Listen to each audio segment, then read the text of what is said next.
બોટાદને બદનામ કરવાનું સુનિયોજિત કાવતરું હતું.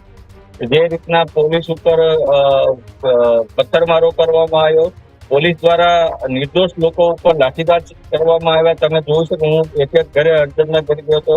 પોલીસે ઘરમાં જઈને મહિલાઓને સાથે મારપીટ કરી છે, નાના બાળકો સાથે મારપીટ કરી છે, વૃદ્ધો સાથે પણ મારપીટ કરી છે. અને સામે પક્ષે અમુક તત્વો, તોફાની તત્વોએ પોલીસ ઉપર ખૂબ પથ્થરમારો પણ કરવામાં આવ્યો છે. એટલે કે આખું સુનિયોજિત આ કાવતરું હતું, જેમાં બોટાદને માર્કેટિંગ યાર્ડને બદનામ કરવાનું હતું, ધારાસભ્ય તરીકે મને બદનામ કરવાનું કાવતરું હતું, અને અમુક આમ આદમી પાર્ટીના જ નેતાઓને ફસાવાનું આ કાવતરું હતું. અને તમે જોયું છે કે અમુક નેતાઓ આમાં હાથે કરીને હાજર નતા રહ્યા, કારણ કે એટલા માટે હાજર નતા રહ્યા હતા, એને ખબર હતી કે આ તોફાન થવાનું છે, કરવાનું છે. બાકી તો મોટા મોટા કહેવાતા ખેડૂતના નેતાઓ છે, કહેવાતા આમ આદમી પાર્ટીના જે ધારાસભ્ય છે, એને સર ઉપર હાજર રહેવું જોઈએ, પણ નતા રહી શક્યા, એ નતા રાખવામાં આવ્યા.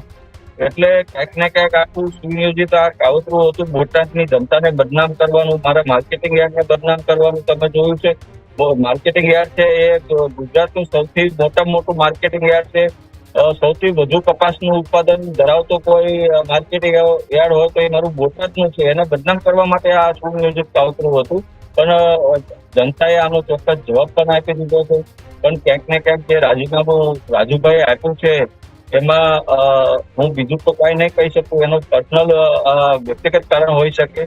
પણ આવા યુવા નેતાઓ, આવા ઓબીસી સમાજના આગેવાનો, ખેડૂત નેતાઓ જો પાર્ટી છોડીને જતા હોય તો એ પાર્ટી માટે, આગામી સમય માટે ખૂબ જ ગંભીર ઘટના છે.